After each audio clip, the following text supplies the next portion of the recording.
Hello friends, welcome to my YouTube channel जिसका नाम है learn English and English literature. Friend, आज के वीडियो में मैं डिस्कस करूंगी विलियम शेक्सपियर की एक फेमस ट्रेजेडी जिसका नाम है मैकबेथ। इस ट्रेजेडी में विलियम शेक्सपियर ने उन लोगों पर कमेंट किया है जो लोग सत्ता के पावर के भूखे होते हैं। इस प्ले में कहानी के हीरो मैकबेथ के सत्ता के प्रति बढ़ती हुई लालसा और ट्रेजेडी को बताया गया है। ये जो कहानी का हीरो है मैकबेथ, कहानी के शुरुआत में एक बहादुर स्कॉटिश जनरल होता है जो आगे चलकर कहानी में 3 जादूगरनियां हैं उनकी भविष्यवाणी से बहक जाता है और खुद सम्राट बनने के सपने देखने लग जाता है, जो कि आगे हम प्ले में पढ़ेंगे तो उस कहानी में हमको समझ में आ जाएगा। तो दोस्तों, ज्यादा टाइम वेस्ट न करते हुए शुरू करते हैं हमारी आज की video. Macbeth by William Shakespeare, let's begin. देखिए दोस्तों, प्ले को शुरू करने से पहले हम कैरेक्टर के बारे में जान लेते हैं क्योंकि इनको समझना बहुत ही ज्यादा जरूरी है। Main characters: Duncan, king of Scotland. Duncan जो है स्कॉटलैंड के राजा हैं। Malcolm Duncan's elder son. Malcolm Duncan's के बड़े बेटे हैं।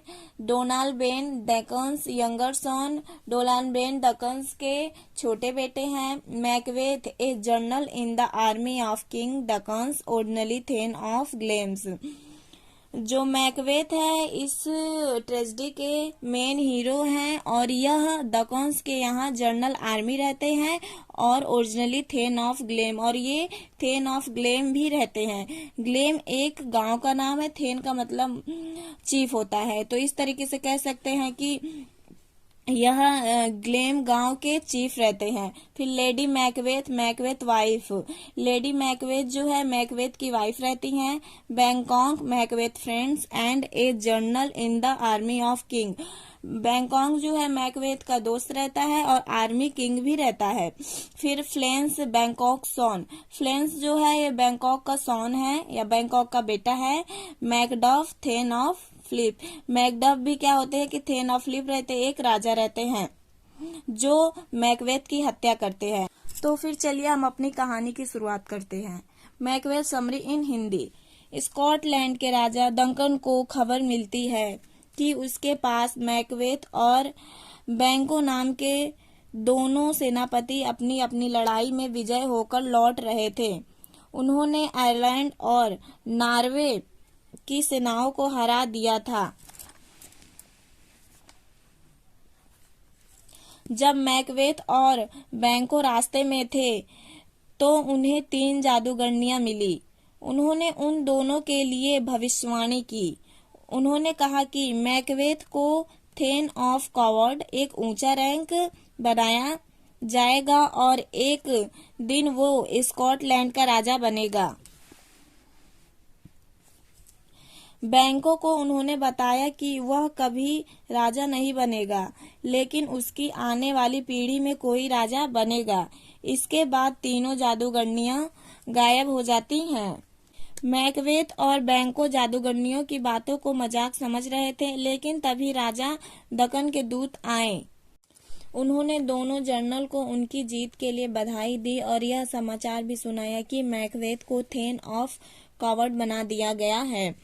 अब मैकबेथ जादूगरनियों की बातों को लेकर उलझन में पड़ गया।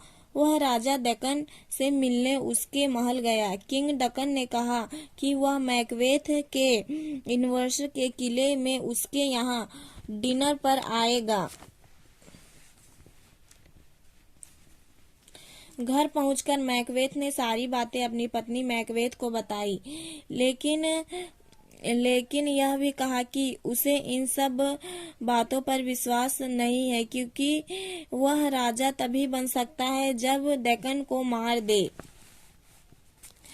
लेकिन लेडी मैकबेथ ने कहा कि उसे जादूगरनियों की बातों पर पूरा यकीन है। उसने कहा कि मैकबेथ को किंग डकन को मार देना चाहिए।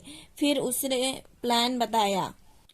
जब किंग डकन उनके घर डिनर करने आएगा तो उसके नौकरों को शराब पिला देंगे। नशे में उन्हें कुछ भी याद नहीं रहेगा। फिर किंग डकन को मारकर सारा ब्लेम उन नौकरों पर डाल देंगे। जब डकन उनके घर आया तो मैकबेथ ने प्लान के मुताबिक उनकी हत्या कर दी।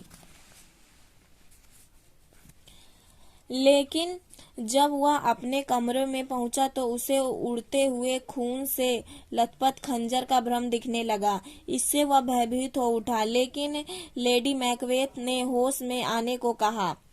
अगली मॉर्निंग जब दकन की लाश देखी गई तो दोनों नौकरों पर ब्लेम डाल दिया गया। गुस्से में पागल होने का नाटक करके मैकबेथ ने दोनों नौकरों का कत्ल कर दिया। दकन के दोनों बेटों को लगा कि जिसने भी उनके पिता की हत्या की है अब उनकी भी हत्या करने की कोशिश करेगा, इसलिए दोनों स्कॉटलैंड से भाग गए। मैलकॉम इंग्लैंड चला गया और डोनाल्बेन आयरलैंड चला गया। मैकबेथ राजा तो बन गया, लेकिन उसे जादूगरनियों की भविष्यवाणी से डर लगने लगा। इसके अकॉर्डिंग बैंको के वंशज राजा बनने वाले थे, इसलिए उसने बैंको और उसके बेटे फ्लेंस को मारने के लिए सैनिक भेज दिए। सैनिकों ने बैंको की हत्या कर दी, लेकिन फ्लेंस बचकर भागने में कामयाब रहा। रात को शाही भोज में जब मैकबेथ भोजन करने आया तो उसने वहां बैंको का भूत देखा। इससे उसे पागलपन का दौरा पड़ गया। लेडी मैकबेथ हालात संभालने की कोशिश की और कहा, उन्हें इस तरह के दौरे शुरू से पड़ते रहते हैं। लेकिन शाही लोगों में कानाफूसी होने लगी। कुछ को पहले से लगता था कि किंग दकन को मैकबेथ ने मारा था और अब बैंकों की हत्या के लिए भी वही जिम्मेदार मान रहे थे। अपने मंत्रियों आदि को अपने खिलाफ बोलते देखकर मैकबेथ कुछ चिंतित हो गया। अगले दिन मैकबेथ जंगल में जादूगरनियों से मिलने गया और उनसे अपना भविष्य बताने को कहा। उन्होंने कहा कि वह अपने सेनापति मैकडफ से सावधान रहे, क्योंकि उसने उसके राजा बनने का शुरू से विरोध किया था। लेकिन फिर उन्होंने मैकबेथ से कहा कि जब तक वीरनामवुड नाम का जंगल उसके किले के पास न आए तब तक कोई उसे मार नहीं पाएगा और दूसरा औरत के पेट से जन्मा इंसान उसे मार नहीं पाएगा। यह सुनकर मैकबेथ बहुत खुश हो गया, क्योंकि जंगल कभी चलते नहीं और सब इंसान औरत के पेट से ही पैदा होता है। घर पहुंचकर मैकबेथ ने अपने सैनिकों से मैकडफ को लाने के लिए कहा, लेकिन वापस आकर सैनिकों ने बताया कि मैकडफ तो इंग्लैंड चला गया है और मैलकॉम से मिल गया है। यह सुनकर मैकबेथ गुस्से में पागल हो उठा। उसने मैकडफ की पत्नी और उसके बच्चे को मारने के लिए सैनिक भेज दिए। सैनिक ने मैकडफ के सारे परिवार की हत्या कर दी। जब मैकडफ को अपने परिवार की निर्मम हत्या की खबर मिलती है तो वह गहरे शोक में डूब जाता है, लेकिन फिर वो प्रतिशोध लेने की कसम खाता है। प्रिंस मैलकॉम ने अब तक बड़ी सेना बना ली थी। मैकडफ उससे हाथ मिला लेता है, फिर वे मैकबेथ पर हमला करने निकल पड़ते हैं। इसमें मैकबेथ के मंत्री मैलकॉम का सहयोग देते हैं, क्योंकि वे मैकबेथ के बदले पागलपन और बेवजह की हत्याओं से परेशान हो चुके थे। इसी बीच लेडी मैकबेथ को नींद में चलने की बीमारी लग गई। उसे पागलपन को दौरे पड़ने लगे। उसे अक्सर अपने हाथों में खून दिखता था। एक दिन वह आत्महत्या कर लेती है। इससे मैकबेथ को गहरा धक्का लगता है। फिर उसे इंग्लैंड के सेना के आने की खबर मिलती है। वह किले को सुरक्षित करवाता है और लड़ाई की तैयारी करता है। उसे पूरा विश्वास था कि वह जीत जाएगा, क्योंकि जादूगरनियों ने कहा था कि जब तक वह वीरमनवुड का नाम का जंगल उसके किले तक न आ जाए तब तक वह हारेगा नहीं। लेकिन तभी मैकबेथ देखता है कि मैलकॉम के सैनिक वीरमनवुड जंगल से पेड़ों की शाखाएं काट ले आते हैं। उनमें छुपकर वे किले तक पहुंच जाते हैं। इससे मैकबेथ को झटका लगता है। उसने सोचा नहीं था कि वीरमनवुड इस तरह भी किले तक पहुंच सकता है। इसके बाद भयंकर लड़ाई छिड़ जाती है। मैकबेथ बहुत वीरता से लड़ता है, लेकिन मैलकॉम के सैनिक उसकी सेना पर भारी पड़ जाते हैं। शीघ्र ही इंग्लिश शीघ्र ही इंग्लिश सेना किले पर कब्जा कर लेती है। फिर मैकबेथ का सामना मैकडफ से होता है।